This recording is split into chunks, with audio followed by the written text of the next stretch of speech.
El tribunal de Jesucristo es el juicio de los creyentes. El tribunal de Jesucristo es el día en que todos nosotros como cristianos vamos a estar enfrente del Hijo de Dios, ya que la Biblia enseña que al Hijo de Dios se le concedió la prerrogativa de ser el juez del universo.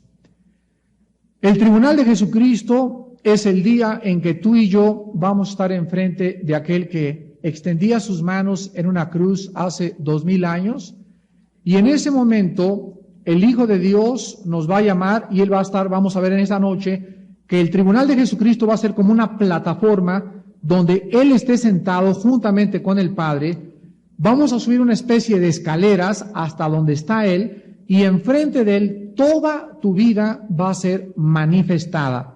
La palabra manifestar en el griego significa va a ser abierta.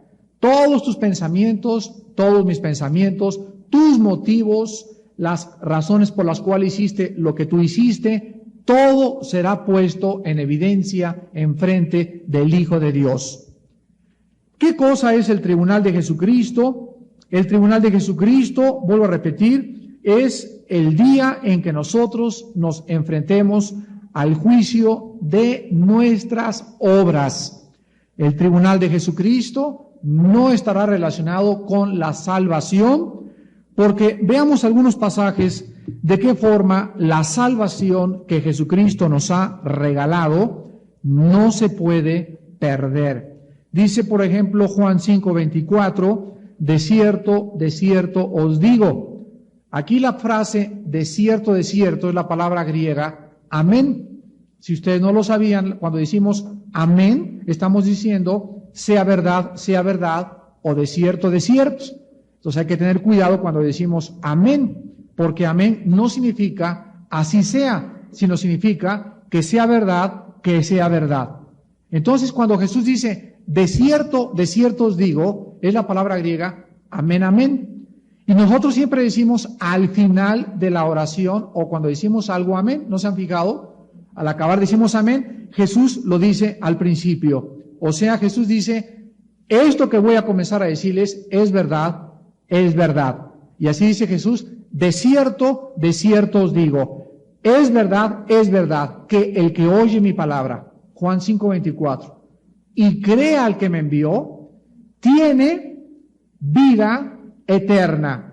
La vida eterna es una posesión, es la palabra griega Zoe, con Z, vida. Hay muchas clases de vida en la Biblia.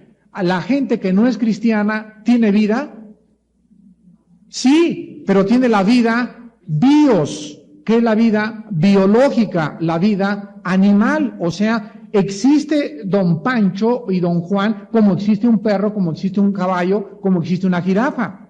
Tienen vida igual que el reino animal. Tienen vida los perros, tienen vida los peces, etcétera. Pero la vida de la cual Dios habla en la Biblia es otra clase de vida. Y así como don Juan o don Pancho o don Jorge tiene la vida biológica con la cual viven y respiran, Cristo nos viene a traer la vida de Dios. Y aquí la palabra que se usa es la palabra Zoe. Y Cristo nos viene a traer el Zoe, la vida inherente de Dios. Y es esta vida la que nos es impartida cuando nosotros recibimos a Jesucristo como nuestro Salvador. Y esta vida que recibimos de Dios, el Zoe de Dios, lo que pertenece a Dios, esto que tenemos, no puede jamás salirse de nosotros, ni volver a entrar, ni entra 3 o 4 veces, entra esta vida para siempre. Y desde ese momento nos convertimos en inmortales en nuestra alma y en nuestro espíritu. Cristo dice, de cierto les digo, el que oye mi palabra y crea al que me envió, tiene vida eterna y no vendrá a condenación, mas ha pasado de la muerte. ¿De qué muerte ha pasado? De la muerte espiritual. Ha pasado de la muerte a la vida. Vean también San Juan capítulo 10. ¿De qué forma el Señor Jesucristo nos dice lo mismo y nos garantiza que esta vida, esta salvación, no podremos jamás perderla? Dice Juan 10, del 27 al 30, mis ovejas oyen mi voz y yo las conozco y me siguen y yo les doy zoe, en el griego eterna, la vida de Dios, les doy vida eterna. Y escuchen lo que dice, y no perecerán jamás. Y no perecerán jamás, ni nadie las arrebatará de mi mano. Mi Padre que me las dio es mayor que todos, y otra vez, nadie las puede arrebatar de la mano de mi Padre. ¿Por qué? Versículo 30, yo y el Padre uno somos. ¿Quién podrá arrebatarnos de la mano del Padre? Tribulación, persecución, los poderes del mal. Nadie puede arrebatarnos de la mano del Padre. Cuando Cristo nos salva, Cristo nos coloca en la mano de aquel que es el creador del universo.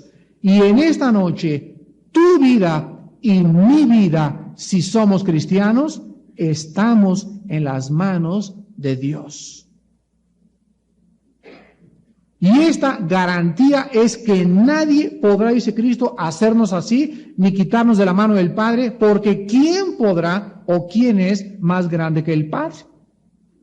Vean también Romanos 8:1, que dice, ninguna condenación hay para los que están en Cristo Jesús. La palabra condenación es la misma palabra griega de Juan 5:24, es la palabra crino, con K, crino. De ahí viene la palabra crisis, de donde viene la palabra juicio. Ninguna condenación, ningún juicio existe ya para aquel que está en Cristo Jesús. Ahora, ¿por qué la salvación y por qué este juicio ya nosotros no podemos enfrentarlo? Por la sencilla razón que la Biblia dice en Romanos 6:23, la paga del pecado es la muerte. Dice en Ezequiel, el alma que muriere, esa tiene que morir. Entonces tú y yo hemos pecado. Y la Biblia dice que tenemos que pagar por los pecados. La paga del pecado es la muerte.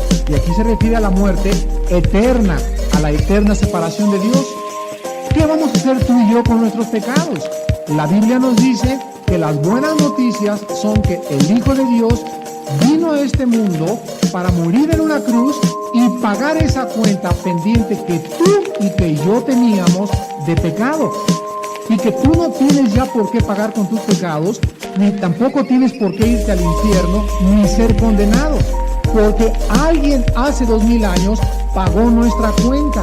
Y el Hijo de Dios, al pagar la cuenta, cancelaba nuestra cuenta pendiente de pecado. Y en el momento que tú recibes a Cristo, nos identificamos en su muerte y Él paga mis pecados en mi lugar. Y entonces ya Dios no tiene ningún expediente, ya no tiene ningún cargo contra mí, porque mi juicio y tu juicio lo llevó Cristo en la cruz. Esto es lo que significa que la muerte de Cristo fue vicaria y fue sustitutiva. El que no conocía pecado, 2 Corintios 5:21, el que no conocía pecado, por nosotros se hizo pecado, para que nosotros fuésemos hechos la justicia de Dios en él.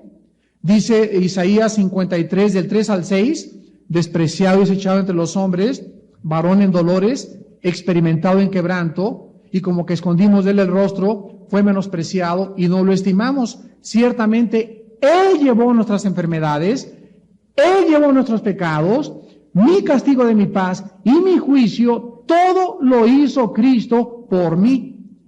Y ahora yo he recibido y he creído los beneficios de Cristo en mi vida y ya no puedo volver a ser juzgado por mis pecados porque ya Jesucristo pagó por ellos hace 2000 años en una cruz.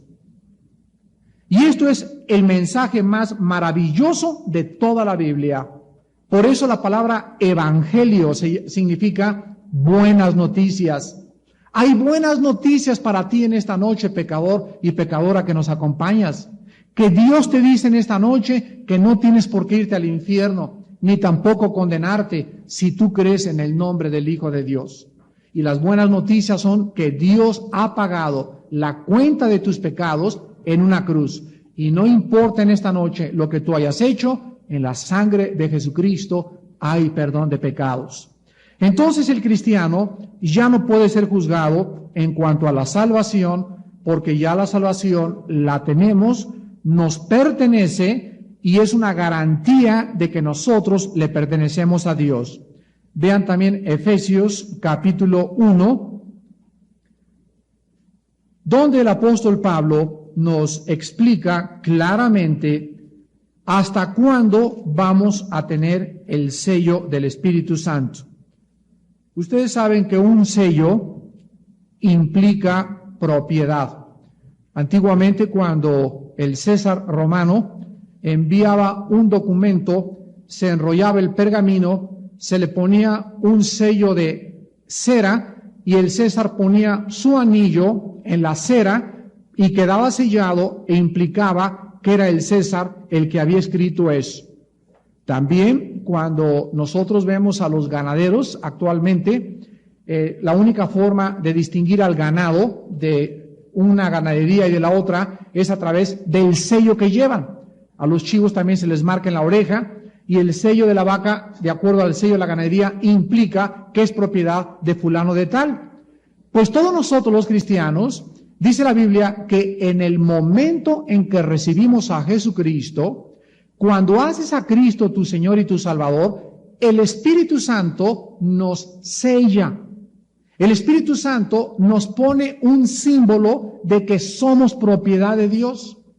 Y este sello que el Espíritu Santo nos pone, no lo podemos perder. O sea, alguien me dice, bueno, si alguien pierde la salvación, ¿qué pasa con el sello? ¿Que Dios le quita otra vez el Espíritu Santo y después vuelve a arrepentir y lo vuelve a sellar? No. Dice Efesios 1, del 13 al 14.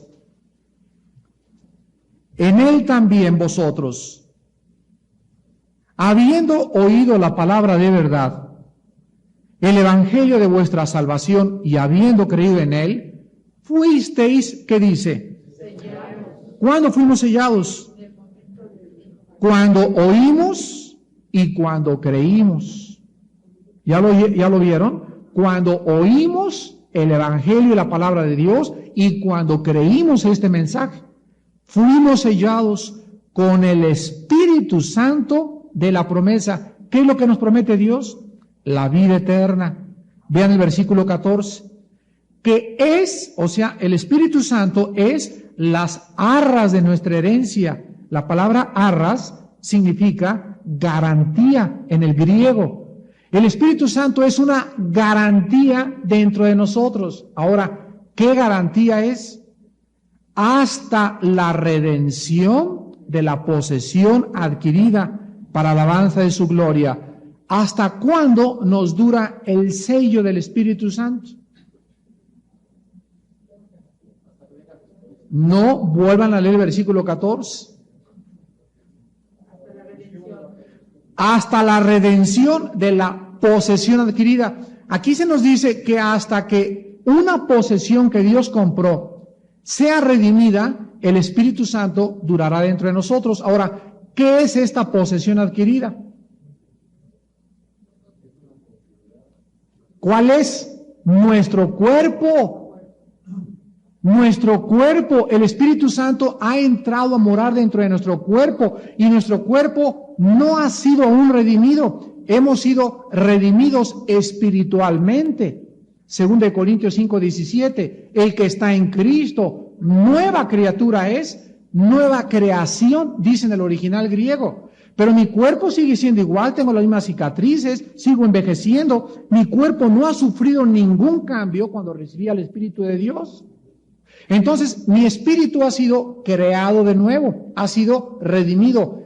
Está en proceso de ser redimida mi mente. Todos los días estamos restaurando la mente. Y hasta que Jesucristo venga, mi cuerpo dejará de deteriorarse, mis células dejarán de envejecer. Hasta que Cristo venga, despertaremos a su semejanza. Hasta que el cuerpo sea glorificado, el Espíritu Santo no se saldrá de nosotros. La enseñanza de la palabra de Dios es tan transparente como el agua. Ahora veamos y analicemos un poco más detenidamente el juicio del bema. Acuérdense que la palabra bema se tradujo en 2 de Corintios 5:10 y en Romanos 14:10, que son los dos únicos pasajes en el Nuevo Testamento donde se menciona la palabra el tribunal de Cristo. Y ahí, cuando se usó la palabra tribunal, es la palabra griega bema, con B grande. Veamos el significado en el griego clásico de la palabra bema. Porque si entendemos en esta noche la palabra bema, vamos a comprender el tribunal de Jesucristo. La palabra bema se usa de dos formas diferentes en la Biblia. Y la palabra bema significa literalmente una plataforma o un lugar alto donde siempre había dos clases de jueces. En primer lugar, en la primera serie que usa la palabra bema es una plataforma donde subían los reos o los condenados a enfrentarse a un juez. Y en segundo lugar, en los Juegos Olímpicos, donde los ganadores venían y subían una plataforma para ser coronados con coronas de olivo. Entonces veamos en la primera parte de qué forma la Biblia, vean por ejemplo Mateo 27:19, que se usa la palabra bema de estas dos formas, como un tribunal o como una plataforma donde el juez premiaba a los competidores en las Olimpiadas. Mateo 27:19. En todos estos pasajes que les voy a dar aparece la palabra bema.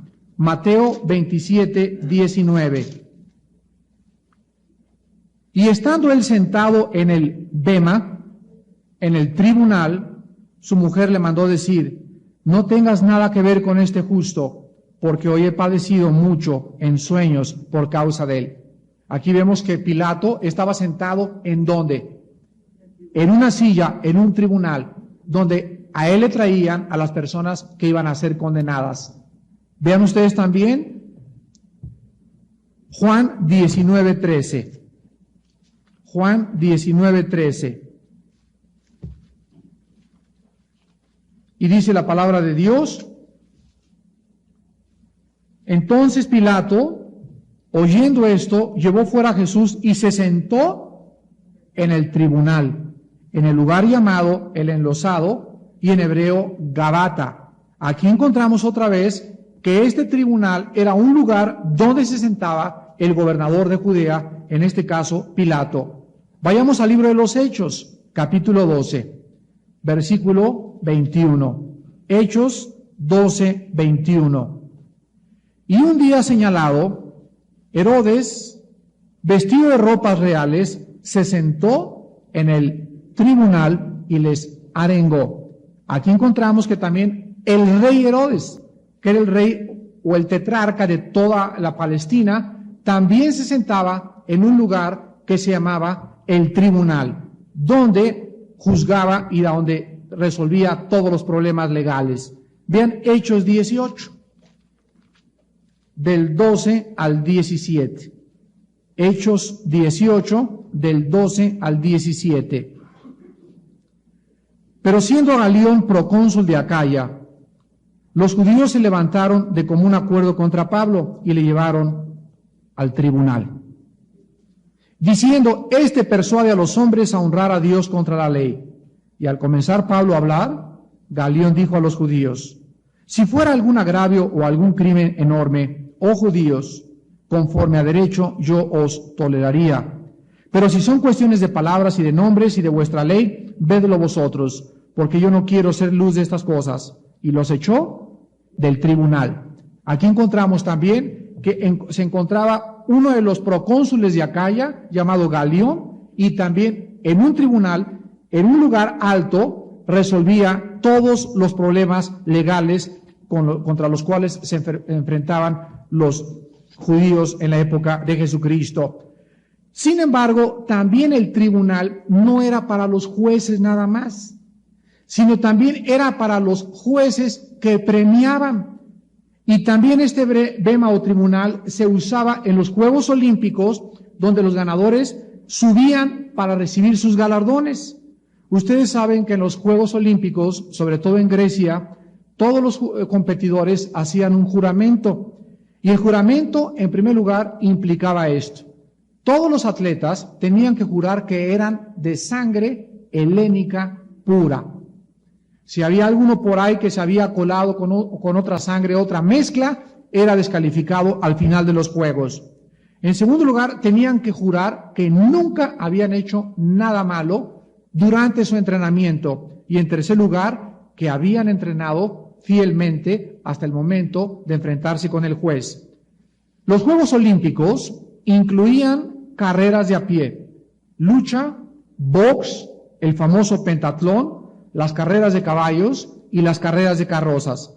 Y al finalizar los juegos, los competidores subían una escalinata y se presentaban delante de un juez que se llamaba el juez ante el bema o ante el lugar donde los iba a juzgar.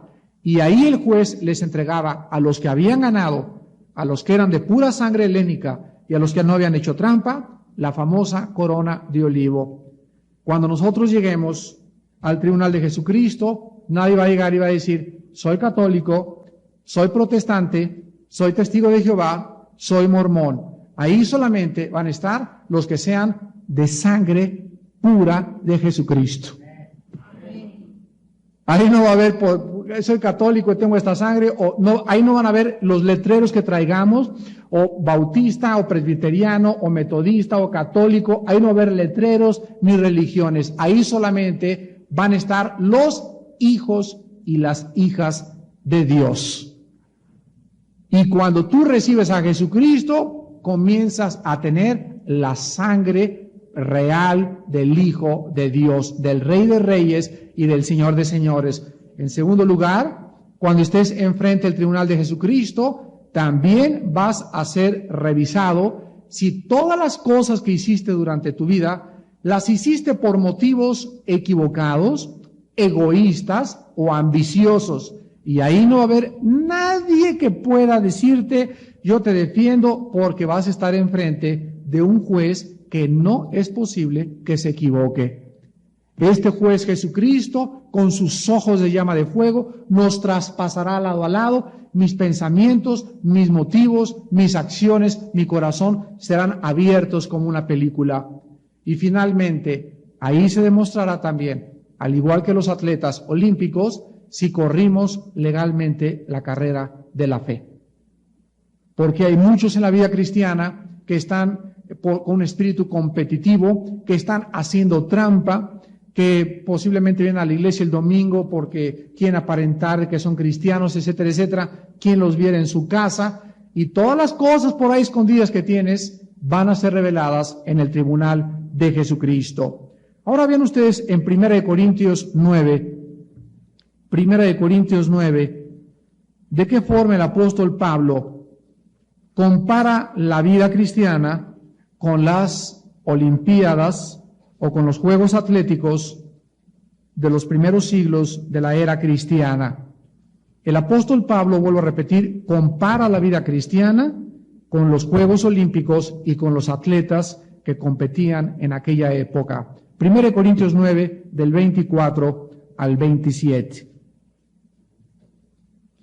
Y usando el lenguaje de las Olimpiadas, dice Pablo, ¿no sabéis que los que corren en el estadio, todos a la verdad corren, pero uno solo se lleva el premio? Contesta a esa pregunta. ¿Lo sabes o no lo sabes? ¿Quién no sabe que nunca hay dos ganadores?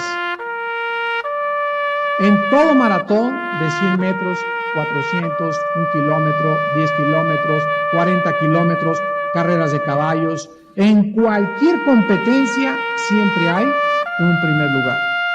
¿No es verdad? Y si ustedes han visto las Olimpiadas, van a ver que siempre hay dos banquitos así, o sea, es una cosa así, donde el primer lugar lo ponen hasta arriba, y el segundo y el tercero al lado derecho y al lado izquierdo. El segundo al lado derecho, el tercero al lado izquierdo, pero solo uno lleva la medalla de oro. Eso nos lo puede certificar Joaquín Capilla, ¿verdad? A ti te pusieron hasta arriba, ¿no? Así es. Entonces solamente hay una persona que se lleva la corona, una persona que lleva la medalla de oro. Dice Pablo que todos corren en la competencia y todos salen a la competencia. Y así todos nosotros en esta noche estamos en una competencia. Nada más que hay unos que van así. Hay otros que van así. Hay otros que están bien entrenados y bien comidos y bien alimentados con la palabra de Dios y van más rápidos que otros. Hay otros que, ¡pum!, tropezaron y ahí están todavía, ya tienen ahí como 3 días, ahí están quejándose y tirados. Y hay otros que tropiezan y se paran y siguen corriendo y nunca están volteando a los lados, ni de ninguna cosa hacen caso, tienen su mirada puesta en el galardón. Tienen sus ojos puestos en Jesucristo, y los cristianos que tienen sus ojos puestos en Jesucristo son los que corren más rápido. Todos los que los tienen en los hombres están cayéndose a cada ratito. Ay, ese hermano, ay, esa hermana, y si así son todos los cristianos, y si así pasa con fulanita, y están así y viendo a los, y no saben que no hay nadie aquí más que Jesucristo a quien debemos de seguir. Entonces, si sabemos que solamente uno va a alcanzar, continúa Pablo diciendo, corred de tal manera que lo obtengáis. O sea, que nuestra vida sea de tal manera en la que nosotros sepamos que tenemos que correr, tenemos que vivir la vida cristiana para alcanzar los primeros lugares. Y para que nosotros podamos llegar a alcanzar esos primeros lugares, dice Pablo en el versículo 25, todo aquel que lucha, de todo se abstiene. ¿Se imaginan a un corredor el día antes de correr cenándose 2 litros de helado? ¿O 3 litros de atole? ¿Se imaginan a un corredor llevando un cinturón de cadenas, corriendo, o una mochila? No, ¿verdad? Ningún corredor corre con pesos. Corren con unos shortcitos lo más ligeros que puedan, unos tenis lo más ligero que puedan, y tratan de ir lo más ligero que puedan, y tratan de abstenerse de todo lo que pueda impedir que lleguen a la meta. Se abstienen hasta de relaciones sexuales, se abstienen de carnitas y de chicharrón, se abstienen de desvelarse, se abstienen de ir a fiestas, se abstienen de ir a discos, se abstienen de alcohol, se abstienen de cigarro, se abstienen de todo aquello que les impida competir.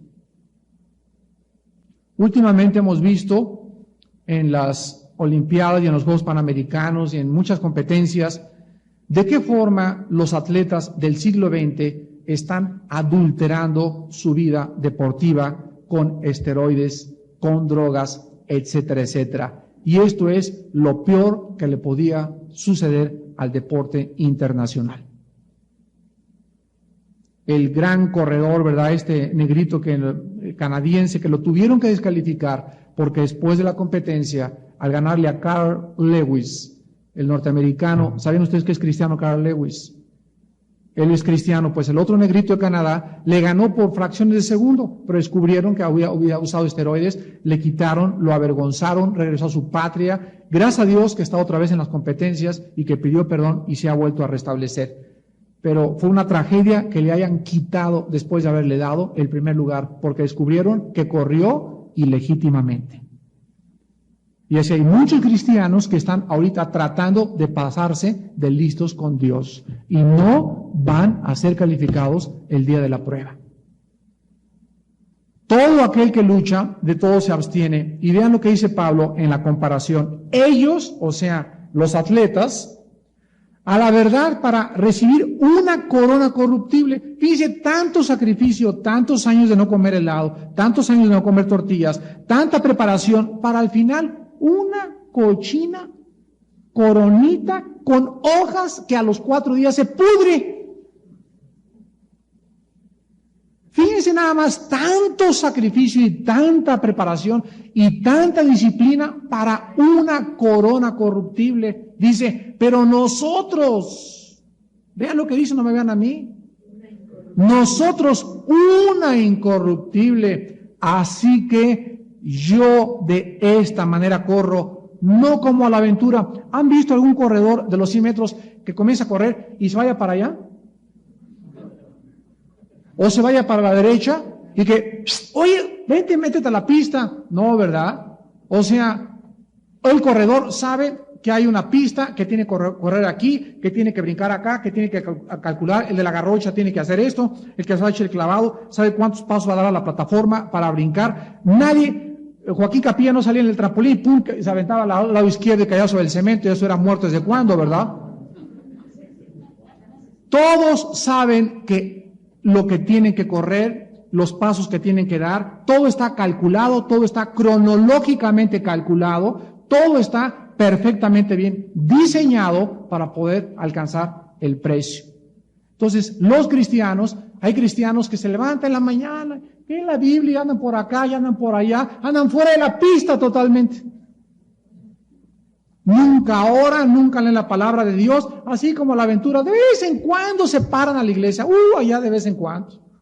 De vez en cuando vienen a los estudios y dicen que son cristianos. Andan más desbalagados que muchos borregos. De esta manera corro, no como la aventura, de esta manera peleo, no como quien golpea al aire. Los boxeadores en el ring, cómo pelean. Saben perfectamente bien cómo tirar el jab, el uppercut, saben exactamente, no comienzan así a hacerle así. Y así hay cristianos, o sea, anda el diablo por ahí, le andan haciendo el diablo así los cristianos. Y cualquier cristiano que quiera pelear sin darse cuenta que debemos calcular nuestros golpes y que nuestro enemigo al diablo nos tenemos que recetar bien, exactamente, con la oración y con la palabra de Dios, están peleando al aire totalmente. Y dice Pablo el secreto en el versículo 27. Sino que, o sea, en lugar de correr a la aventura, en lugar de no abstenerse de nada, en lugar de estar golpeando al aire, dice Pablo, sino que golpeo mi cuerpo y lo pongo en servidumbre. Aquí está una de las claves de la vida cristiana. No hay ningún atleta que se atreva a desvelarse, a comer helado, a fumar, a tomar. Jamás un atleta podrá hacer con su cuerpo lo que le da la gana.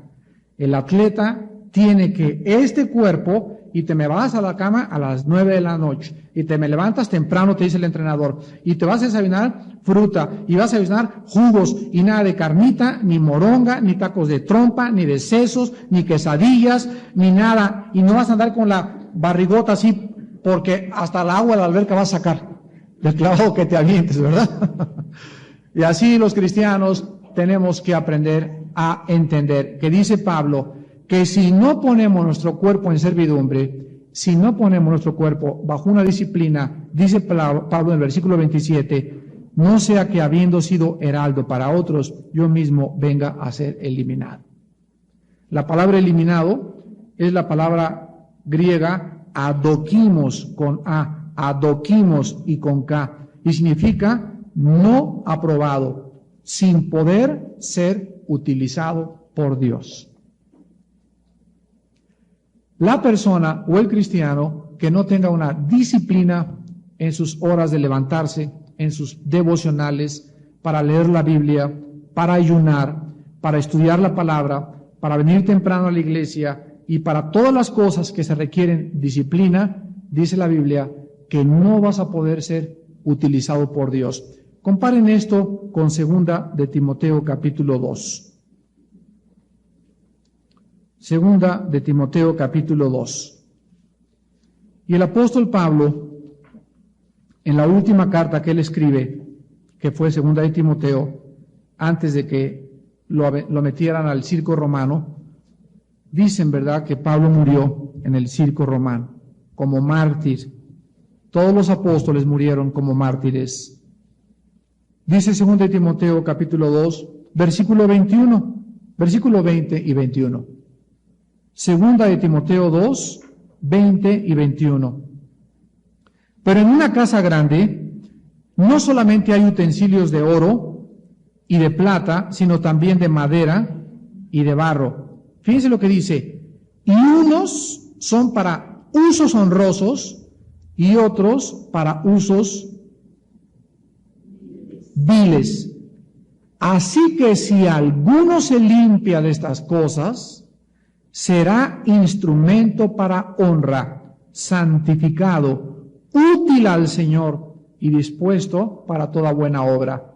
Aquí el Espíritu Santo usa otra analogía y nos dice, vamos a la cocina, al fregadero de mamá.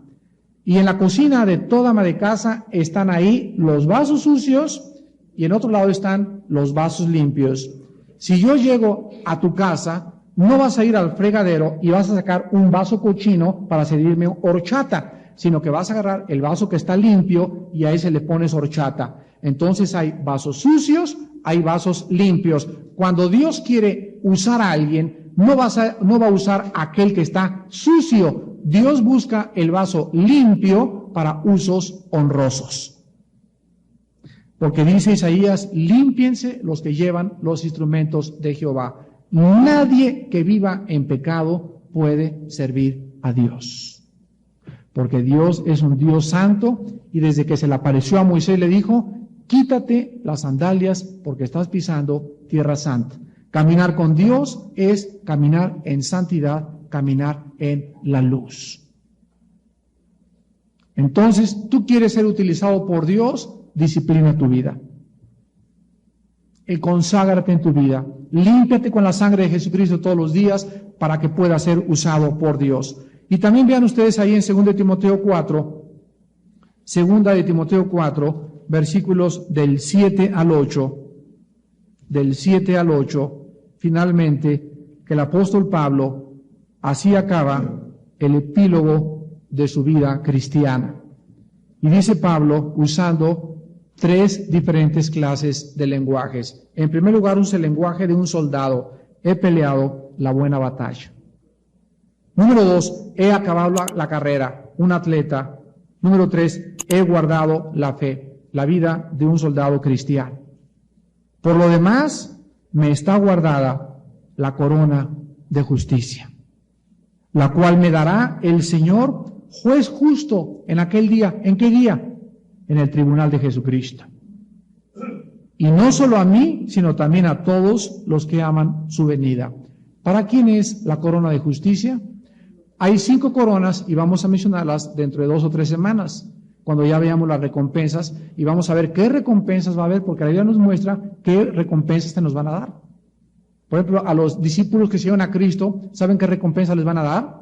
Ellos van a juzgar a las 12 tribus de Israel. Y van a tener 12 reinos diferentes a los que tenemos nosotros. Los 12 apóstoles que siguieron a Jesús. Tienen un lugar muy aparte de todos nosotros. Pero tú y yo, ¿qué vamos a recibir? Dice Pablo, entre tantos premios que hay una corona que se llama la corona de justicia. Y esta corona es para las personas cristianas que aman que Jesús venga pronto. ¿Y cómo puedes saber si tú realmente amas que Jesús venga pronto? Muy fácil, 1 Juan 3:3. Todo aquel que tiene esta esperanza se purifica a sí mismo, como también Él es puro. Tú amas la venida de Jesucristo, dice la Biblia, que entonces cada día purificas más y más tu vida. Pablo amaba la venida de Jesucristo y por eso corrió con gozo la carrera. Peleó con valor la batalla. Acabó la carrera de la fe. Ojalá que todos podamos en esta noche decir igual que Pablo en el momento cuando nos vayan a enterrar o cuando estemos agonizando, he peleado la buena batalla. Quiero que vean ustedes aquí cómo se califica la batalla cristiana. Se le califica de buena. Todas las batallas son malas porque todas son el producto del egoísmo humano. En todas hay muertes, en todas hay sangre. No hay una sola batalla del mundo que sea buena. La batalla cristiana es la única batalla buena, porque la única batalla donde peleamos con Jesucristo de nuestro lado contra los poderes del mal. Tú puedes decir en esta noche, he acabado la carrera. Hay unos que van a estar kilómetros de la meta cuando venga el Señor Jesucristo. Van a estar... Ni siquiera llegaron, pero ni 500 metros. Y vamos a ver también lo que les va a pasar a esos cristianos. Dicen, bueno, al cambio que voy a llegar y no importa. No, no se trata de eso. Se trata de que seamos entre los primeros que van a llegar. Porque cuando venga la coronación y los premios, ya no habrá de que, ay, pero me vas a dar chance de ver al Señor Jesucristo, va a haber otra carrera. Ya nunca más volverá a haber ni una carrera, ni otra batalla cristiana. Se nos acabaron las oportunidades y repito, nuestra vida en la eternidad dependerá de nuestra fidelidad, de cómo corrimos la carrera cristiana. Y todos aquellos que siguen creyendo que pueden ser carnales y que no les importa cómo llegar a Cristo o llegar a la meta, pero ahí se van y de panzazo quieren pasar, no saben que por los siglos de los siglos de los siglos de los siglos dependerán y traerán ese lastre y ese estigma que nunca quisieron, como dice 2 de Pedro, hacer firme su vocación y elección.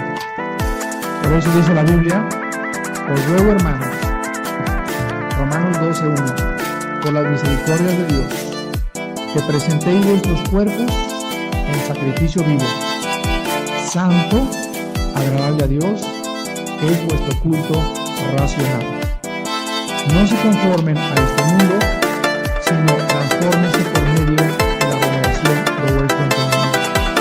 Pero la petición de Pablo en esta noche a nosotros es que nos ruega que presentemos nuestro cuerpo, que se aparten de nosotros fornicación, malos pensamientos, pornografía, lascivia, adulterio, desvelos, alcohol, fiestas, discotecas y todas aquellas cosas que manchan y contaminan nuestra vida cristiana.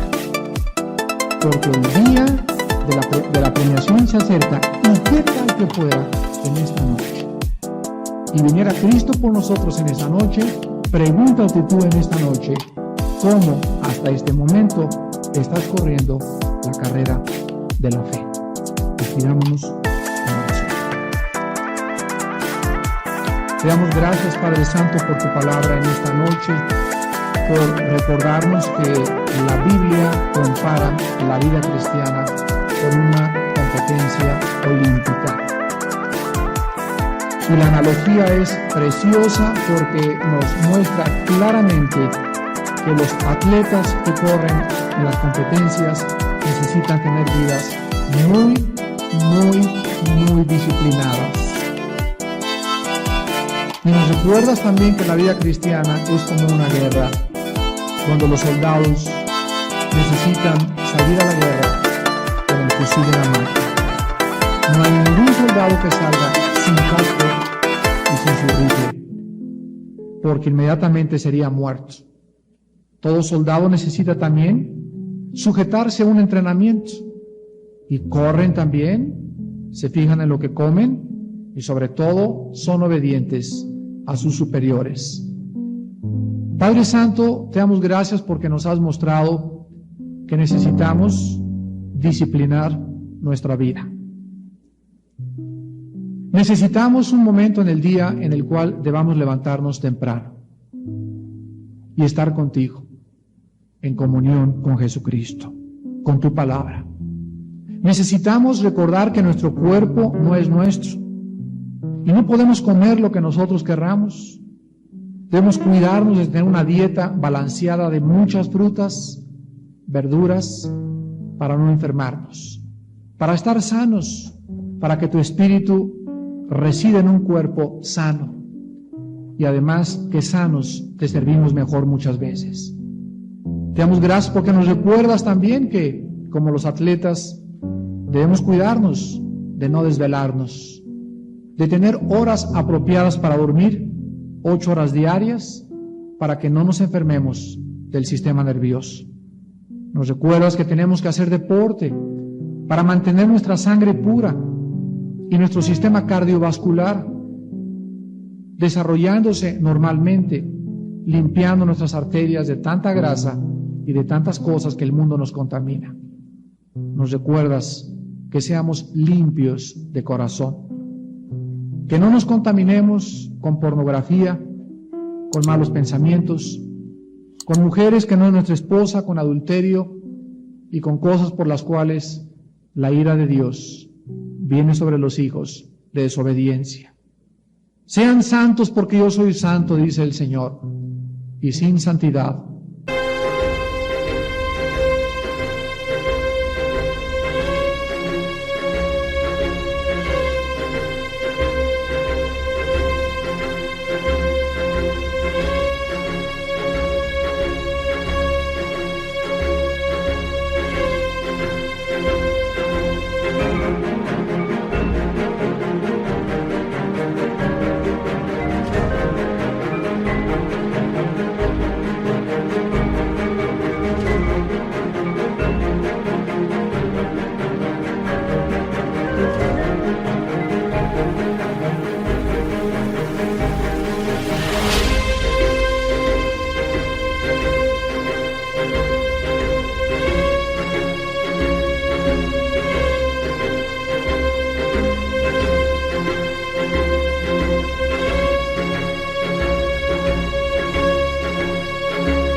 nadie verá a Dios. Señor, en esta noche nos despedimos con tu paz. Nos despedimos advertidos solemnemente que el tiempo es corto, que debemos de correr legítimamente y que el día de la coronación se acerca y que jamás podremos recobrar el tiempo que hasta este momento hemos perdido creyendo que la vida cristiana es un simple juego, cuando está de por medio la vida eterna. En el nombre de Jesús.